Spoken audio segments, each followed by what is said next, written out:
All right, we're ready for section 2. I think I'm going to go ahead and combine section 2 and 3 in the same video because they're both fairly short. Section 2 is deciding if, that whole section is on deciding if 2 points lie on a line. In fact, the directions for this section is decide which point lies on the line. So here's a hint. Only one of the points given to you in that section will lie on the line. So you don't have to test both points, you just have to test one. If the one you test lies on the line, that's the answer. If the one you test doesn't lie on the line, then we know the other point is the answer. So I'm going to do, let's look at number 1 from the worksheets. This is the equation, and these are the 2 points that I'm going to test. I'm going to test this first one. I want to see if the point 2, 1 will be on this line. And in order to do that, we're just going to test the point by plugging in x and y into the equation. So 2 times x, but x is 2. So 2 times 2 plus 4 times y, which is 1. I want to see if that's equal to 8. 2 times 2 is 4. 4 times 1 is 4. 4 plus 4 is 8. Yes, it does. So I know that that point lies on the line. Let's see what would happen if we had plugged the other one in. So x is 1 and y is 2. So that would have given me 2 times x, which is 2 times 1, plus 4 times y, which is 4 times 2. Let's see if that equals 8. 2 times 1 is 2. 4 times 2 is 8. 2 plus 8 is not equal to 8. So I know that that second point doesn't. You don't have to test both points, though. Okay, this is example number 8 from the worksheets. And this time I'm gonna test A again. Okay, so we would go -3 times y. Watch out that you know where x and y are located here, which is -1, minus x, so -1. I want to know if that's equal to -4. -3 times -1 is a +3. 3 minus 1 is not equal to -4. So I know that A does not lie on that line. That must mean that B does. Okay, the last one I'm doing is number 12. And the equation is 1/3 x minus 5 equals y. Well, thank God both of my x values are multiples of 3, right? I don't want any, we want to avoid fractions if we can. So I'm going to pick A. I'm going to pick this point to test. So x is 3. 1/3 of 3 is just 1. 1 minus 5 equals y, which is, this should be -4. 1 minus 5 is -4.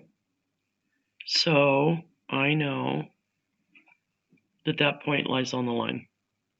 All right. Skip number 11. There was a typo on that one, I think. So we're going to skip number 11. And now I want to go right into section 3 because this is really a repeat of what you've already done. This section is just like worksheets 8.5 and 8.6 that you completed last week. I'll do a couple of examples though. Let's see, I need a different color. All right, so I'm going to set up my table to graph this equation right here. And remember what I said, I want to pick 3 points or 3 values for x. One of them is always going to be 0 because it's easier to plug in. My other 2 values, I want to have multiples of that number. Okay, so let's just go 2 and -2. Okay, if x is 0, half of 0 is 0. 0 plus 3 is 3. Half of 2 is 1. 1 plus 3 is 4. Half of -2 is -1. -1 plus 3 is 2. Let's plot those points on this graph. I have 0, 3, 2, 4, negative 2, 2. Okay, pretty confident I did that right because those points lie on a straight line. And remember, that's why we choose 3 values instead of just 2, because if I did just 2, I have no way of knowing if those are wrong because that will make a straight line. But if I have 3 points and one of them looks like this, then I know I made a mistake somewhere. So always pick 3. All right, let's do this one in a different color. So normally what I do is I like my equations to be solved for y. It just makes it faster in the end. So I'm going to go ahead and solve this equation for y. In order to do that, I need to get rid of this 2x. I'm going to subtract 2x from both sides, which leaves me with 3y equals negative 2x plus 6. And then I'm going to divide everything by 3, every single term, which leaves me y equals negative 2/3 x plus 2. 0 is going to be one of my numbers that I choose for x. And then the rest of them are going to be multiples of that. So let's try 3 and negative 3. Well, negative 2/3 of 0 is still 0. 0 plus 2 is 2. Let's plug negative 2/3 times 3 plus 2. Those will cancel. This is negative 2 plus 2 is 0. How about negative 2/3 times negative 3 over 1? Cancel. But this time it's negative, negative. So it's positive 2. Positive 2 plus 2 is 4. So let's plot those points. 0, 2. 3, 0.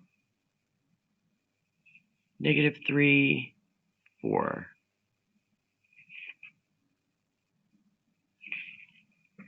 And then normally I don't use a straight edge when I'm just doing it by hand, but I do want you guys to get in the habit of doing it using a straight edge. The other thing I want you to know, go well beyond your points. Put arrows on that.